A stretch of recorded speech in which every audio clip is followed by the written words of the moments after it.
1월 12일 오전 말씀 교제 함께 기도를 시작하겠습니다. 주님께 감사와 찬송을 드립니다.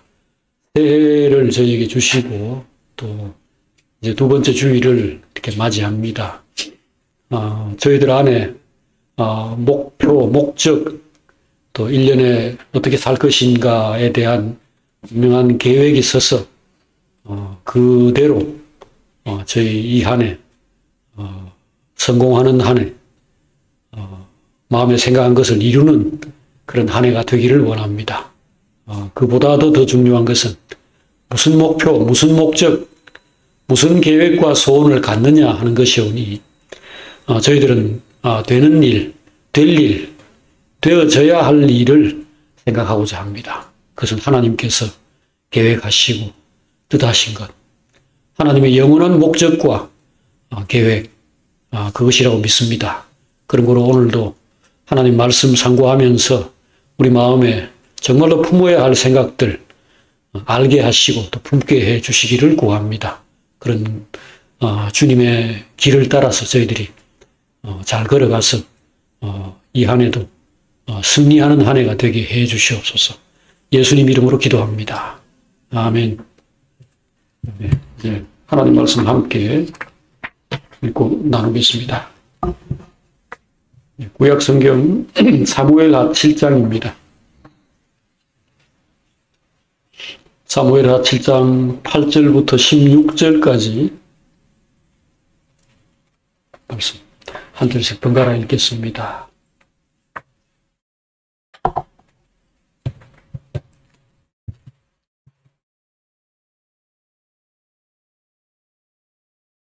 네, 사무엘하 7장 8절입니다. 그러므로 이제 내 종 다윗에게 이와 같이 말하라.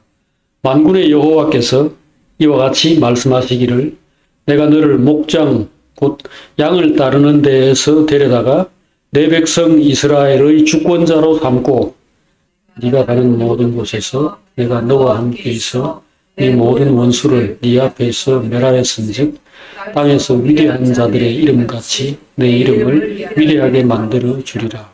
내가 또 내 백성 이스라엘을 위하여 한 곳을 정하여 그를 심고 그를 거주하게 하고 다시 옮기지 못하게 하며 악한 종류로 전과 같이 그들을 해하지 못하게 하여 전에 내가 사사에게 명령하여 내 백성 이스라엘을 다스리던 때와 같이 아니하게 하고 너를 모든 원수에서 벗어나 편히 쉬게 하리라. 여호와가 또 내게 이르노니 여호와가 너를 위하여 집을 짓고 내 수완이 차서 내 조상들과 함께 누울 때에 내가 네 몸에서 날 네 씨를 네 뒤에 세워 그의 나라를 견고하게 하리라. 그는 내 이름을 위하여 집을 건축할 것이요 나는 그의 나라 왕위를 영원히 견고하게 하리라. 나는 그에게 아버지가 되고 그는 내게 아들이 되리니 그가 만일 죄를 범하면 내가 사람의 매와 인생의 채찍으로 징계하려니와 내가 네 앞에서 물러나게 한 사울에게서 내 은총을 빼앗은 것처럼 그에게 빼앗지는 아니하리라. 다 같이 내 집과 내 나라가 내 앞에서 영원히 보존되고 내 왕위가 영원히 견고하리라 하셨다 하라. 아멘. 자, 오늘 읽은 이 말씀은 하나님께서 다윗에게 주신 약속, 다윗 언약을 이렇게 기록한 것입니다. 하나님은 다윗이 하나님의 집을 짓고자 했을 때에 선지자 나단을 통해서 다윗에게 이런 말씀을 하신 겁니다. 하나님이 사람에게 베푸시는 은혜는 하나님이 처음에 사람을 불러서 구원하시고 그리고 그에게 약속을 주십니다. 무슨 생각을 갖고 계시는가, 하나님이 이 사람을 어떻게 만드실 것인가를 설명을 하는 겁니다. 그렇게 해서 그 말씀을 들은 사람이 그 약속을 붙들고 이제 하나님이 원하시는 그런 삶을 살아가도록 하는 거죠. 자, 지금 여기 다윗에게 하나님이 하신 말씀도 역시 본질적으로는 그렇습니다. 그래서 하나님이 하나님이 사람에게 무엇을 생각하시는가를 설명하는 것을 우리는 주목해야 되고 반드시 그 내용을 깊이 이해하고 또 붙잡아야 합니다. 하나님이 사람에게 뭔가를 말씀하신 것을 특별히 어떤 계약, 언약의 형태로 했을 때 우리가 그것을 특별히 언약이라는 이름을 붙여서 말을 합니다. 이 언약은 여러 개가 있는데 가장 대표적인 것이 창세기 12장에 나오는 아브라함 언약입니다. 하나님이 아브라함을 불러가지고 한 서너 가지 정도를 이야기하신 내용이죠. 거기 보면은 이 땅을 너에게 주겠다.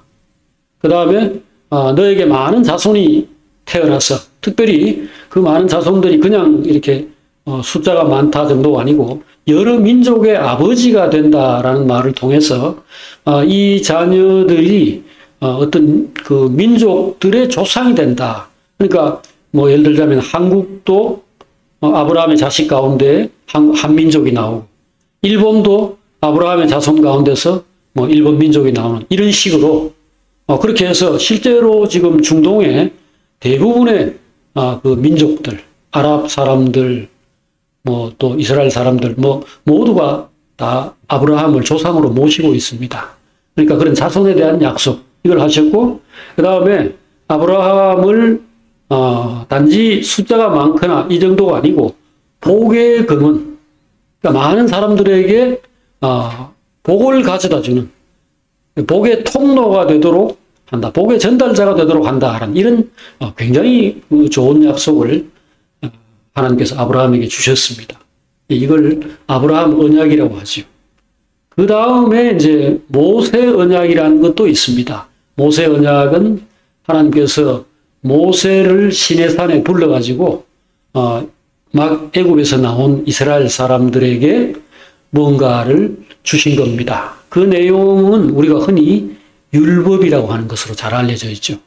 10계명, 출애굽기 20장에 나온 10계명을 비롯해서 이후에 또 여러 가지 말씀을 주셨는데 이 말씀들이 형식으로 보면, 형태로 보면은 법인데 실제로는 언약이다. 하나님께서 출애굽기 24장에 보면 이것을 언약서라고 이름을 붙여서 피를 뿌려서 그 책에다가 피를 뿌려요. 백성들 앞에서 어떤 글을 읽어주고 그게 율법이죠. 율법을 쭉 읽어주고 난 다음에 거기에다가 피를 뿌린다는 겁니다. 이것은 위반하면 죽는다 하는 그 느낌을 갖게 하기 위한 이것은 너와 나 사이에 너희들과 나 사이에 맺은 아주 절대 이건 깰 수 없는 위반할 수 없는 엄중한 계약이다. 엄중한 언약이다. 이걸 표시하기 위해서 짐승을 잡아가지고 그 피를 받아가지고 피를 뿌렸다. 이렇게 했습니다. 그게 이제 모세 언약이죠. 이 모세 언약은 아브라함 언약과는 많이 다릅니다. 사실상 거의 상관도 없는데요. 모세 언약은 뭐냐? 만약에 이스라엘 사람들이 하나님을 믿고 잘 섬긴다면 하나님이 그들의 아버지가 되고 그들을 돌보아서 그들을 제사장 나라가 되게 하고 세상에서 영광스러운 나라가 되게 한다는 겁니다. 뭐 크게 보면 아브라함 언약과 다르지 않아요. 아브라함에게도 하나님께서 그런 약속을 했으니까. 근데 한 가지 차이점이 있습니다. 큰 차이가 있어요. 그건 뭐냐 하면은 아브라함 언약은 네가 뭘 하면 내가 너에게 이걸 해주겠다라는 그런 계약이 아닌 겁니다. 아니고 순전히 일방적이고 하나님이 그냥 아브라함에게 혼자서 이야기한 겁니다. 그러니까 아브라함이 하나님을 뭐 어떻게 해주면은 하나님이 그게 받아가지고 뭔가를 해준다. 이게 아니죠.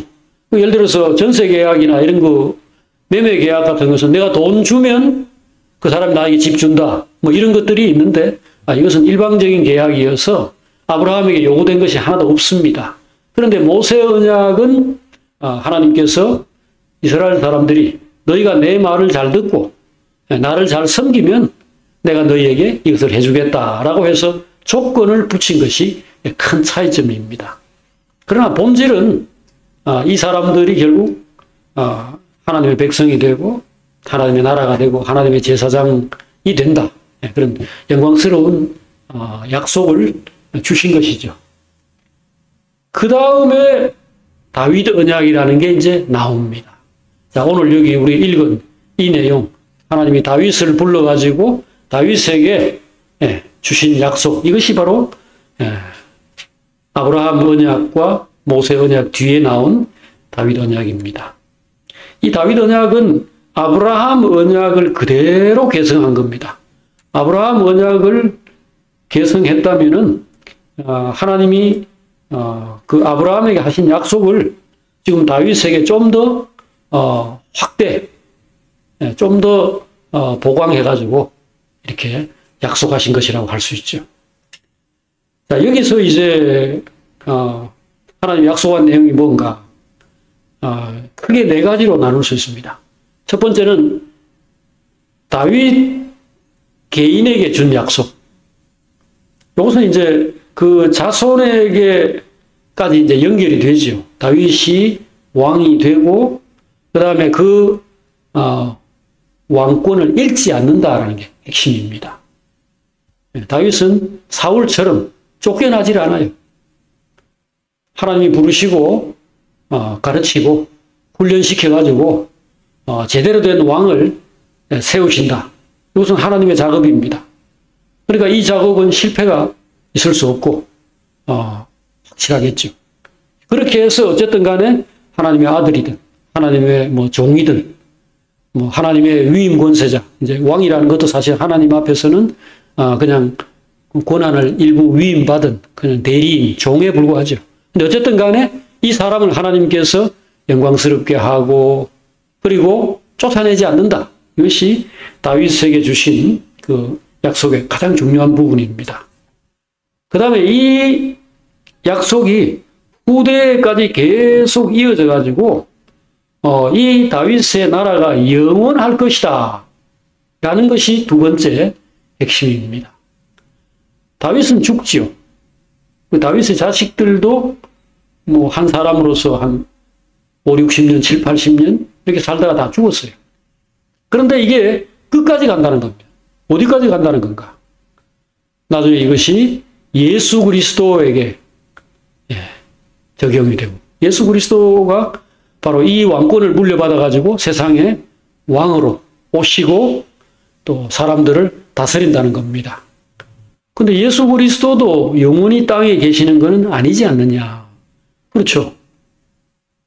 예수님도 사람으로서는 33년의 짧은 인생을 살다가 가버렸어요.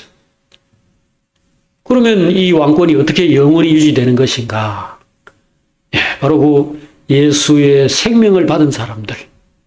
이거는 앞으로 거슬러 간다면은 아브라함의 생명, 아브라함의 영, 또는 아브라함의 정신을 받은 사람들, 그리고 다윗의 정신, 다윗의 믿음, 이거를 받은 사람들이라고도 할 수 있죠. 예수의 생명을 받은 여러분과 저, 이 사람들은 아브라함의 자손이고 다윗의 자손이고 또 예수 그리스도의 자손이고, 그렇죠. 이 사람들을 통해서 계속 가는 겁니다.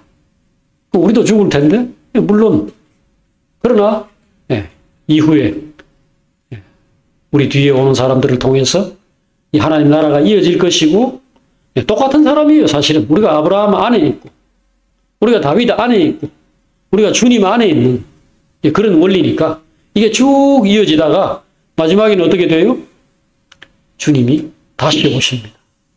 주님이 다시 오셨을 때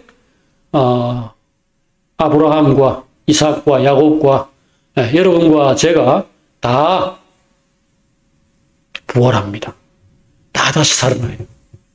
그렇게 해가지고 영원히 주님을 섬기면서 세상 속에서 하나님의 나라를 영원히 펼치게 되는 겁니다.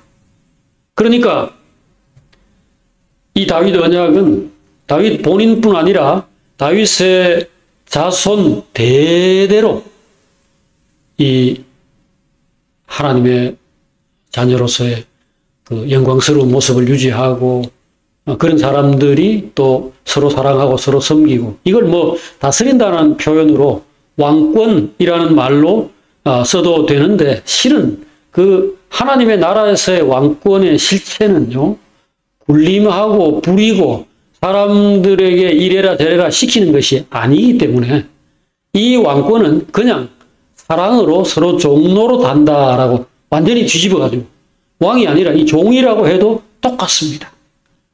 어쨌든 이것은 사랑 안에서 평화를 누리고 기쁨을 누리고 행복하게 사는 그런 세계를 말하는데, 이것이 끝까지 간다는 거죠. 그래서 오늘 우리가 이 다윗 언약을 주목하고 생각하는 겁니다. 여러분과 제가 여기에 포함된 사람, 해당되는 사람이니까요. 여기서 이제 또 다윗에게 하신 언약의 중요한 또 다른 내용이 나오죠. 바로 하나님의 나라라는 것이 세상에 세워진다, 이루어진다라는 것을 이 언약 안에 포함하고 있습니다. 하나님의 나라. 지금 우리는 세상에 살고 있습니다. 사람 사는 세계에 살고 있죠. 사람만 있는 건 아니고요. 여기에 사람 친구들, 요새 반려묘시라고 하는 반려개, 반려고양이. 저는 뭐 그런 거 키우지 않는데 키울 필요가 없어요. 왜냐하면 온 천지, 지금 요새 까마귀고 뭐 까치고, 이 땅에 이미 하나님께서 천지를 창조하실 때 사람만 만든 게 아니라 동물들 만들고, 하늘에 새들이 날아다니고, 바다에는 물고기가 있고, 또 산에 나무들이 있고, 뭐 풀들이 있고 꽃들이 있고, 이게 모두 하나님이 우리를 위하여서, 그분의 영광을 나타내기 위하여서, 그리고 우리의 기쁨을 위해서 만드신 것들인데, 이런 것들이 뭘 이루고 있습니까? 하나님의 나라를 이루고 있습니다. 저는 이미 하나님의 나라에 살고 있고, 그래서 뭐 제 옆에 제 소유로 요즘 동물도 등록하게 되어 있는데, 이건 우리 말하자면 그 호적에 주민등록 등본에 이거 내 반쯤 내 자식이요 하고 이름을 올리는 꼴인데, 그렇게 해가지고 굳이 가정을 만들고 굳이 뭐 반려견 등록 안 해도 이 세상의 만물이, 모든 것들이 내가 사랑하고 나와 함께 하고 있고, 내가 그 안에서 기쁨을 얻고 내가 그들을 돌보고, 그렇게 사랑으로 사는 세계죠. 이것이 하나님의 나라입니다. 근데 우리가 지금 이 세상에 살면서는 여기가 내 집이다, 참 편안하고 정말 좋다, 이런 이제 안식과 평화를 좀 누리기가 어렵죠. 마귀가 들어와서 그렇습니다. 마귀가 들어와서 사람들의 생각 속에 하나님의 나라를 무너뜨리고 자기의 파괴와 혼돈과 균열과 미움과 다툼, 이 자기 파괴적인 이 모순, 결국은 하나는 찔러야 되고 하나는 막아놔야 되는 창과 방패처럼 모순적인 세계를 펼쳐나가는 괴물이 이 세상에 들어와 있어서 그렇습니다. 모두가 국민을 위한다, 모두가 행복하고 나라가 잘 되기 위해서 한다고 하면서 하는 그 행동들 보면은 자기 파괴적인, 자기가 무슨 말을 하는지도 모른다고 밖에는 생각할 수 없는 행동들을 하는 것이 이 세상이죠. 그 사람들이 바보가 아니에요. 그 사람들이 뭐 머리가 반쯤 떨어져 나간 사람들이 아닙니다. 골똘히 생각하고 연구하고 하는데 행동은 노래에 나오는 것처럼 세상은 평화 원하지만 전쟁의 소문은 늘어간다. 그 노래에 나오는 것처럼 그렇게 만들어가는 겁니다. 하나님 다윗에게 지금 무슨 얘기를 하고 싶었을까요? 이런 세상에서 내가 너로 말미암아 하나님의 나라를 세우고 싶다, 이것입니다. 세상에 왕이 없고 정치가가 없고 힘이 없고 말과 칼과 창이 없어서 이 세상이 엉망인 것이 아닙니다. 세상이 엉망인 것은 사람들의 생각이 없고 연구가 없고 참모가 없고 골똘히 고민하는 것이 없어서 이런 것이 아닙니다. 너무 많은 생각들, 너무 많은 모의들, 너무 많은 회의와 토론, 너무 많은 연구, 그 끝에 나오는 것이 살인이고 분열이고 미움이고 파괴라면은 그 뭐하러 공부하고 뭐하러 좋은 학교 나오고 뭐하러 그런 것들 협회를 만들고 무슨 단체를 만들어 가지고 생각하고 의논하고 할 필요가 있겠습니까? 하나님의 말씀이 없는 것, 하나님의 빛이 없는 이것이 이 모든 것들을 무위로 다 헛일로 돌리는 것입니다. 오늘 다윗은 하나님의 집을 건축하려고 했습니다. 지금 이 말을 다윗 언약을 받은 이 때가, 이 계기가 뭐냐면은 제가 지금 왕도 되었고 나라도 이제 안정되었고 그다음 제 집도 멋지게 잘 지었는데 하나님을 보니 너무 초라하고 하나님에 대해서 뭔가 좀 해드리고 싶은 마음이 있습니다. 이렇게 말할 때에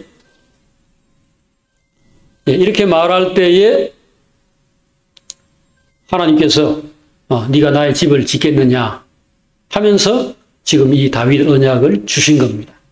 오늘 여러분과 제가 이 세상에서 올 한 해 우리가 어떻게 살아야 되고 올 한 해만 살겠습니까? 하나님 허락하신 날 동안 우리가 인생을 살아가는데 인생 사는 게 참 힘들잖아요.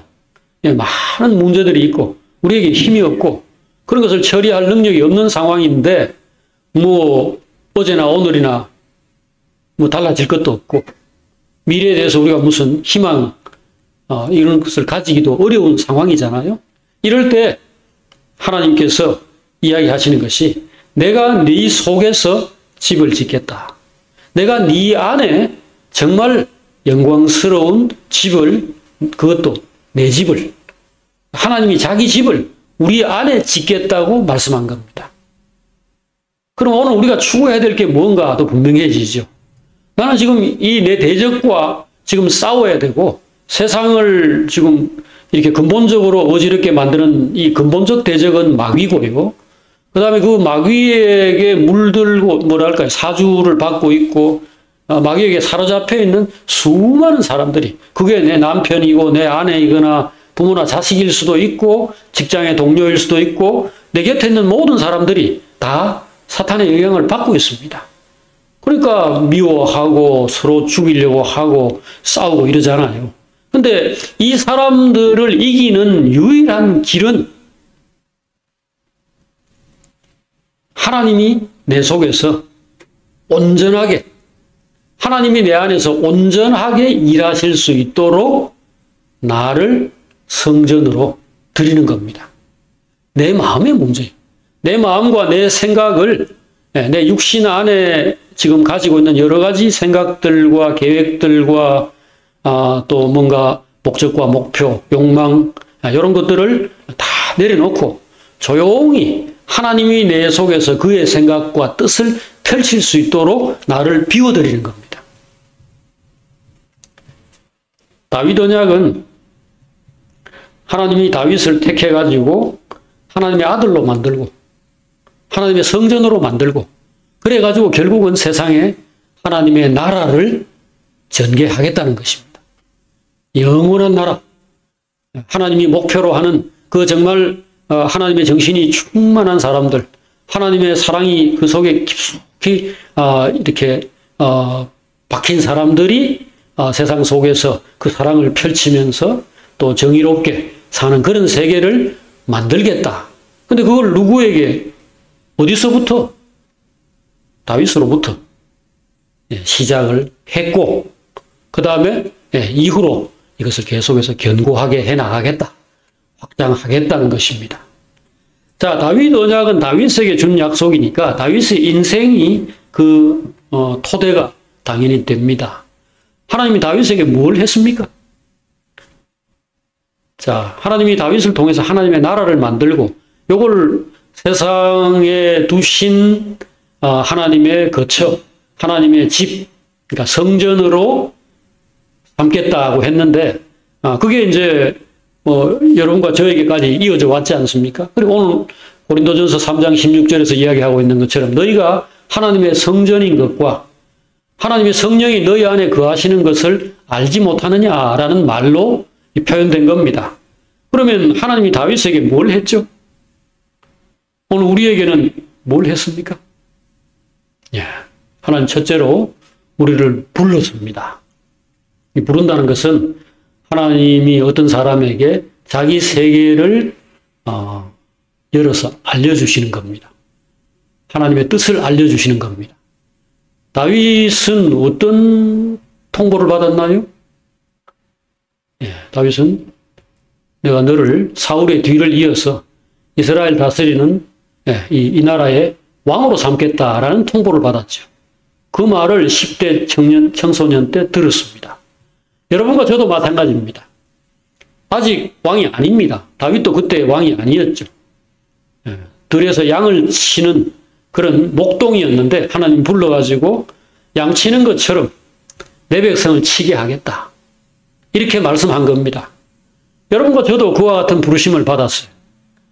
여러분과 저는 종 가운데서도 시덥지 않은 종이었을지 모르겠습니다. 그러니까 일하기 싫어하고 뭐 별로 성과도 내지 못하고 주인이 볼 때 밥 아깝다, 밥값 아깝다. 그런 종이었을지 모르는 자리에서 부르심을 받았습니다. 그런데 시간이 지나면서 정말 왕 같은 제사장, 왕 같은 종. 우리가 요셉 같은 사람을 보면은 집에서도 형제들 가운데 뭐 12명 가운데 11번째인 끄트머리 아들인데 형들을 관리하는 그런 관리자 같은 위치에 있었던 것이, 그게 그 포지션이 좋아서 그런 게 아니고, 말하자면 그 서열이 높아서 그런 게 아니고 하나님이 그냥 그 사람에게 일방적으로 은혜를 베푸신 겁니다. 그럴 때에 그 사람이 그 길로 가잖아요. 그리고 나중에 그게 집에서는 자기 아버지가 라헬의 아들이니까 자기가 좋아하던 그 부인의 자식이니까 아낀 게 아닌가라고 생각했는데 다른 데 가보니 그게 아니더라는 게 드러나죠. 남의 집에 종으로 팔려갔잖아요. 근데 거기에 수많은 종들이 있는 가운데서 이 사람이 으뜸이 돼버려요. 그러니까 이게 하나님이 그 사람 안에서 뭔가를 하셨는데 첫 번째 일은 부르시는 겁니다. 목표를 주시는. 내가 너를 이러한 사람으로 세우겠다. 불렀다.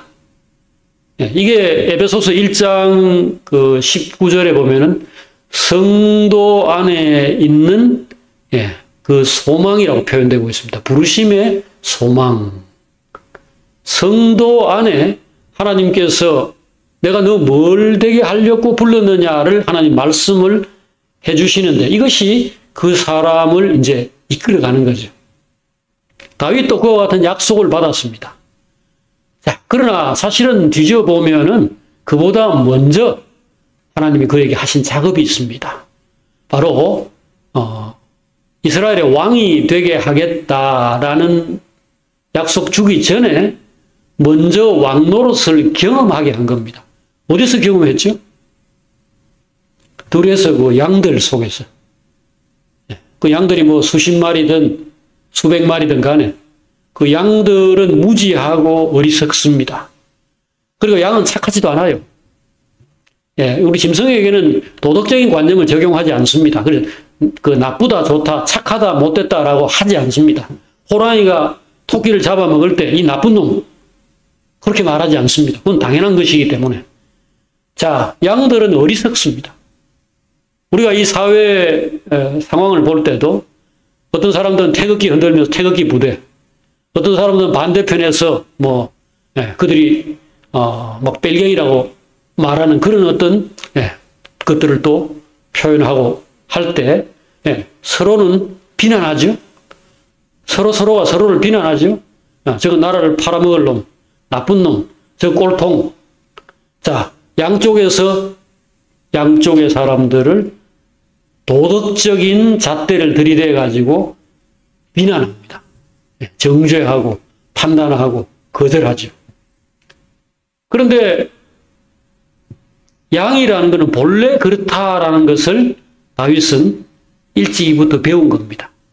양은 원래 무지한 것이다. 무지하니까 양이죠. 똑똑했으면 자기가 목자 필요 없고 자기가 목자하면 되죠. 자기는 어디로 가야 될지, 쉴 만한 물가가 어디 있는지, 푸른 풀밭이 어디 있는지 모릅니다. 의의 길도 모르고 사망의 음침한 골짜기로 다닐 때 어떻게 해야 될지도 모릅니다.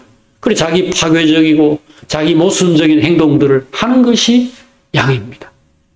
그런데 하나님의 아들은 뭡니까? 그들 위해서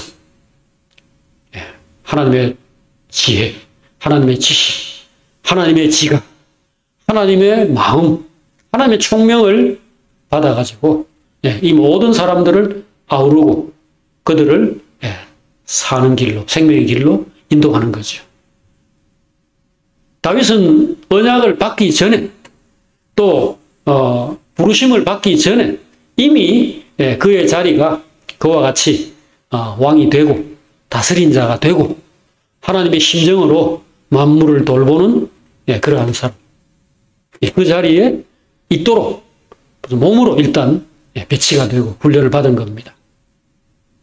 저는 지금 다윗 언약에 대해서 말씀을 드리고 있습니다.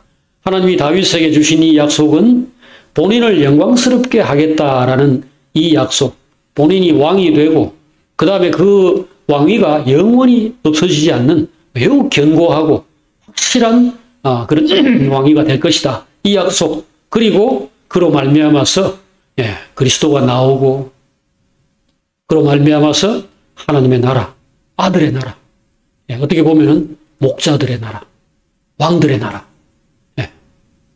하나님의 심정을 가진 정말 성숙하고 정말 크고 정말 담대하고 정말 강하고 정말로 포용적인 이런 큰 사람들의 세계가 펼쳐질 것이다. 이게 이제 하나님의 통치죠. 하나님이 모든 곳에서 지금 아이들을 낳고 있는 게 아니잖아요.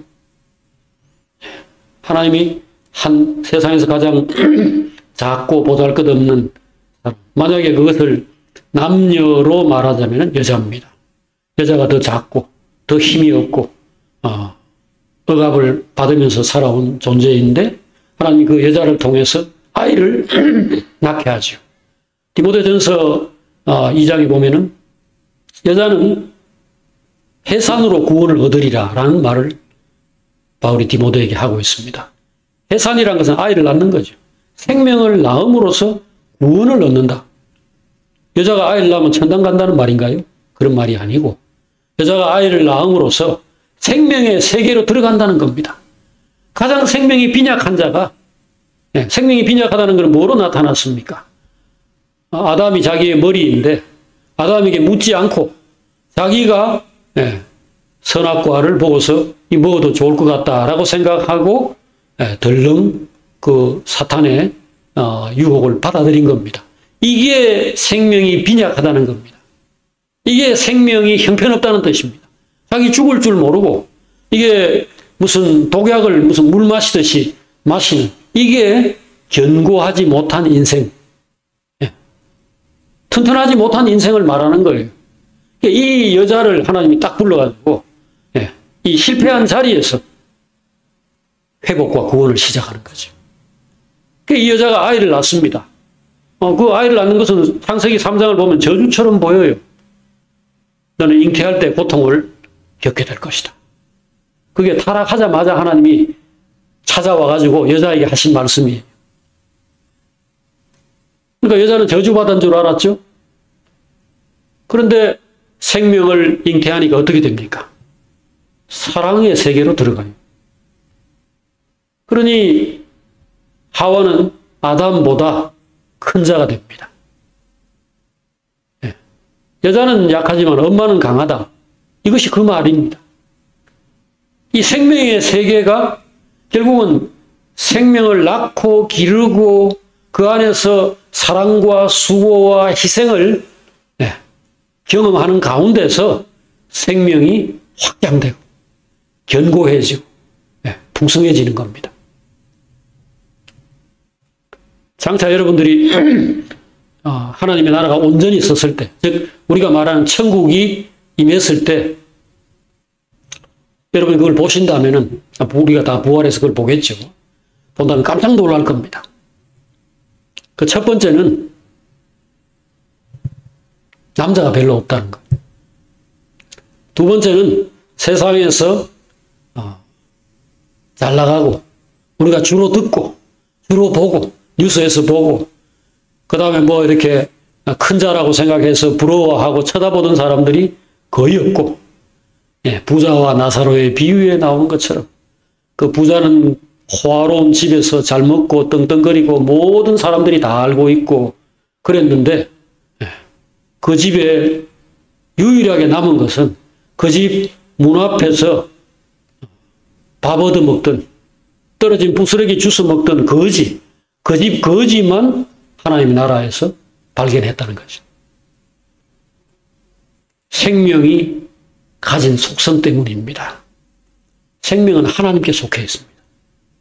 하나님으로부터 생명이 나와요. 그러면 누가 사느냐? 누가 생명이 풍성해지고 온전케 되고 견고하게 되는가? 그 하나님을 바라고 하나님을 의지하고 하나님과 동행하는 사람이 이 생명의 영역에서는 최고가 되는 겁니다. 다윗의 인생은 하나님께서 부르시고 약속을 주시고 그리고 그 이후에 승승장구하게 하신, 오늘 여기 본문에 나왔지만은 내가 너를 목장 즉 양을 따르는 데서 데려다가 내 백성 이스라엘의 주권자로 삼고 네가 가는 모든 곳에서 내가 너와 함께 있어 네 모든 원수를 네 앞에서 멸하였다 한 것처럼 이렇게 해주셨어요. 하지만 그 전에 하나님께서 다윗을 불러가지고 다윗을 고생을 시킨 것이 최고 먼저 다윗에게 하나님이 하신 일이고 제일 먼저 베푸신 은혜라는 사실을 제가 상기시켜 드리는 겁니다. 왕이 되려면은 다스리는 법을 배워야 돼요.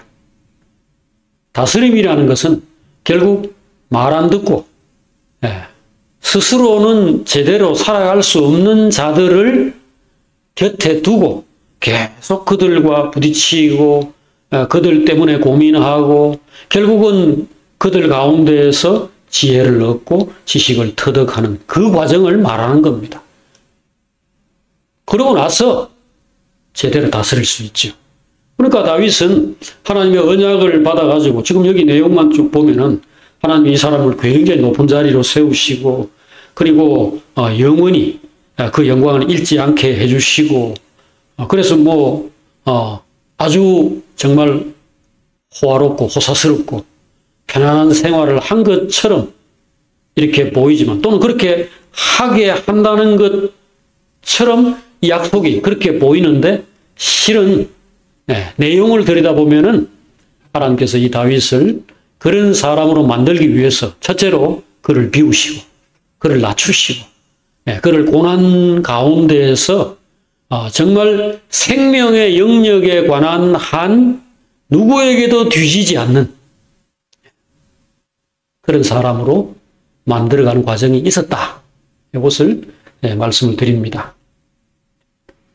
여러분과 저에게 하나님께서 이런 약속을 주셨다라는 것을 아는 게 오늘의 가장 중요한 요지, 핵심 중에 하나가 되겠습니다.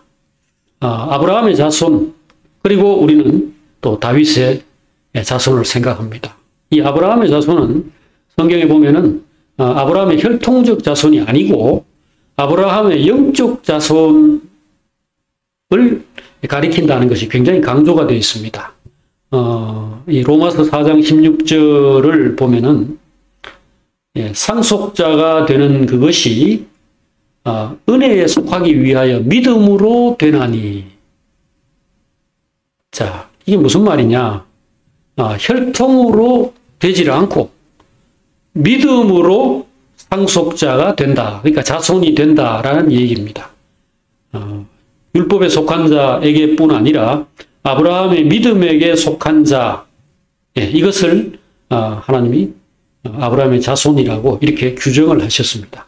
아브라함은 우리 모든 사람의 조상이라 4장 16절에 로마서 4장 16절에 이렇게 되어 있습니다.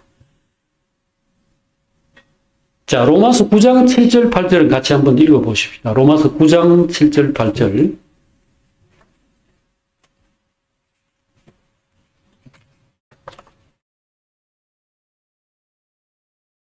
네, 신약 성경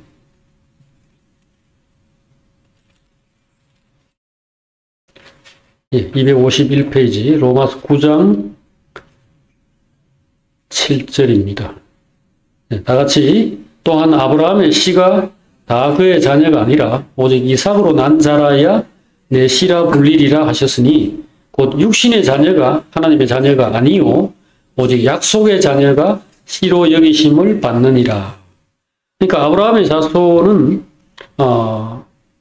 누가 되었든지 간에 아브라함의 믿음을 가진 사람, 아브라함의 정신을 가진 사람, 아브라함처럼 하나님을 굳건하게 믿고 또 하나님 말씀을 듣는 사람, 자기 그 외아들조차도 하나님을 믿고 과감하게 제물로 바칠 수 있는 그런 사람이라야 이게 아브라함의 자손이라 일컬어질 수가 있습니다. 여러분과 제가 그런 믿음을 가지고 아브라함의 영광에 참여할 자입니다. 실제로. 그러니까 우리는 그리스도에게 속한 자이고 또 다윗에게 속한 자이고 아브라함에게 속한 자입니다. 그러려면은 그들의 고난, 그들의 훈련, 그들의 교육도 똑같이 받아야죠. 그래가지고 우리 속에 하나님의 생명이 견고해져야 합니다. 우리가 복을 받고 복을 누리는 사람이 되어야 돼요. 지금 여러분과 제 마음에 이 행복하다. 참 하나님이 우리 아버지고 또 하나님이 우리에게 모든 것을 아끼지 않고 주셔서 정말 나는 부족함이 없다. 여호와는 나의 목자시니 내가 부족함이 없으리로다. 이게 없다면은 우리는 이 언약을 잘 모르는 사람이고요. 이 언약을 믿고 붙드는 그 위치에 있지 못한 겁니다. 그러면은 다른 무언가를 사람은 또 잡게 돼요.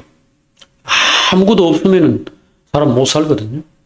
그럼 공허하고 그러니까 뭔가 소망, 뭔가 희망을 이렇게 잡게 되는데 그 소망, 그 희망은 결국은 보이는 것들 속에서 세상 영광, 세상 소망을 갖게 됩니다. 그러면 뭐가 문제냐? 그러면 결국 세상과 함께 그 소망이 날아가 버린다는 거죠. 풀의 꽃과 같이. 아침에 피었다가 저녁에 사라져버리는 그 풀의 꽃과 같이 사라지는 거죠. 그러니까 오늘 우리가 하나님의 말씀, 하나님의 말씀을 꼭 붙들어야 합니다. 모든 것은 사라져도 하나님의 말씀을 붙들고 있는 사람은 영원히 사라지지 않으니까 이걸 붙들어야죠. 우리가 시편 37편에 나오는 그 하나님의 말씀을 아마 읽어보셔서 기억하실 텐데, 자, 오늘 마지막으로 시편 37편 7절에서 11절 말씀을 함께 찾아보고 말씀을 맺도록 하겠습니다.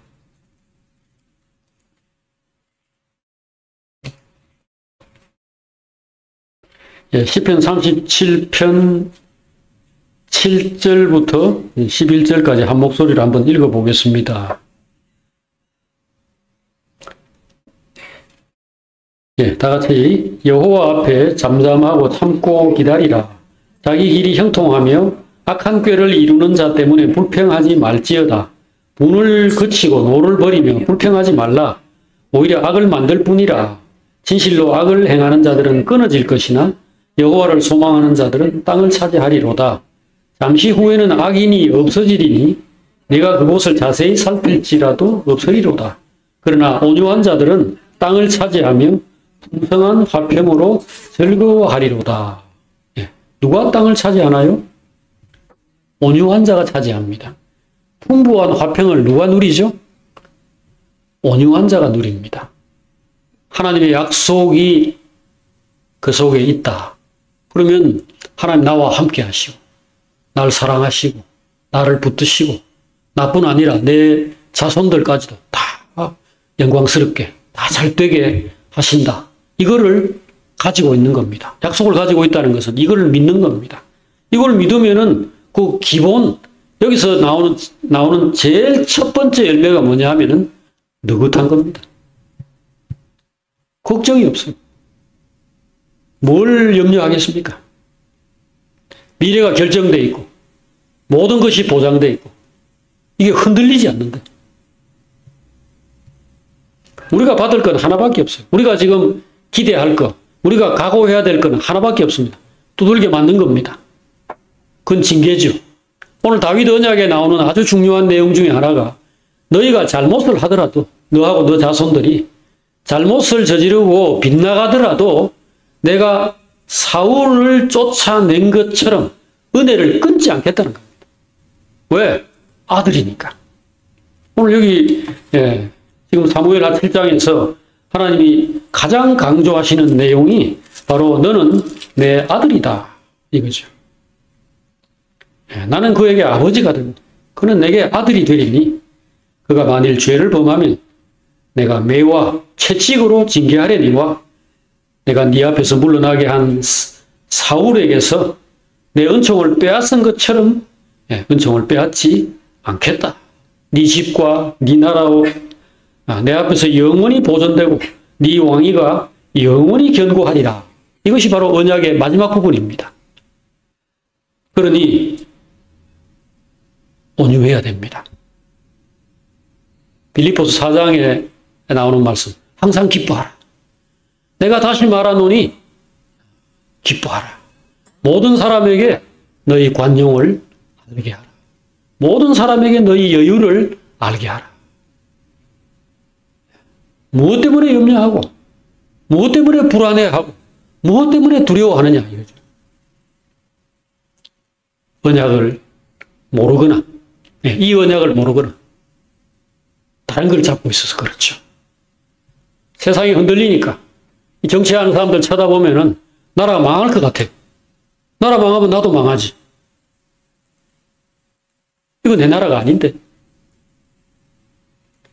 예수님은 자기 목줄을 쥐고 있는 사람이 그에게 와가지고 내가 지금 너를 죽일 수도 있고 살릴 수도 있다는 걸 모르느냐 하니까 내 나라는 이 세상에 속한 것이 아니라.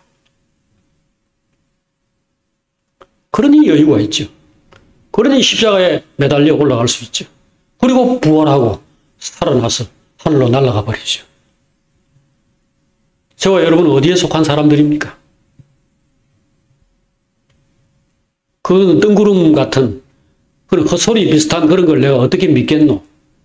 좋아요. 그러면 그냥 윤석열을 쳐다보든지 이재명을 쳐다보든지 또는 제3의 어떤 메시아나 구세주가 나타나기를 기다리든지 아니면 자식 잘 커가지고 자식이 시원찮다. 아이고 요건 걸렸구나. 손자 보고 저놈은 어떻게 해가지고 좀 잘 돼야 될 텐데 그거 하시든지. 세상에는 두 종류의 사람밖에 없어요. 다윗 아니면 하나님하고 상관없는 하나님이 아무 관심도 갖지 않고 잘 되든지 못 되든지 악을 행하든지 악을 행해도 늙어서 90살 100살까지 아프지도 않고 돈도 잘 벌다가 그냥 곱게 죽는 사람도 셌어요. 그거 하든지. 오늘 우리는 다윗의 자손입니다. 다윗의 자손 예수 그리스도. 아브라함과 다윗의 자손 예수 그리스도의 족보라. 신약 성경은 이렇게 시작하죠. 마태복음 1장 1절이 그렇게 시작합니다. 여러분과 저의 위치를 견고하게 합시다. 이 약속을 붙들고 여호와 앞에 잠잠하고 참고 기다리라. 자기 길이 형통하며 악한 꾀를 이루는 자 때문에 불평하지 말지어다. 분을 거치고 노를 버리라. 불평하지 말라. 오히려 악을 만들 뿐이라. 진실로 악을 행하는 자는 끊어질 것이나 여호와를 소망하는 자는 땅을 차지하리로다. 잠시 후에 악인들이 없어지리니 네가 그곳을 자세히 살필지라도 없으리로다. 그러나 온유한 자는 땅을 차지하며 풍성한 화평으로 즐길지로다. 기도합시다. 하나님 아버지, 오늘 저희들을 이 아브라함이나 다윗하고 우리 아무 피 한 방울도 안 섞였고 우리 본 적도 없고 그런 사람들인데도 그들을 알게 하시고 그들의 세계를 알게 하시고 그들이 걸어간 길을 알게 하시고 그들에게 주신 약속을 또 알고 받아들일 수 있게 해주셔서 감사합니다. 우리 안에서 하나님의 이 약속이 실현이 되고 온전히 적용이 되어서 우리가 항상 기뻐하고 범사에 감사하고 모든 사람에게 관용과 여유를 나타내면서 하나님의 아들로 잘 살게 해주시옵소서. 우리 속에서 복이 흘러나가고 평화가 흘러나가고 자유와 기쁨과 안식이 무수 사람들에게 전파되게 하여 주시옵소서. 예수님 이름으로 기도합니다. 아멘.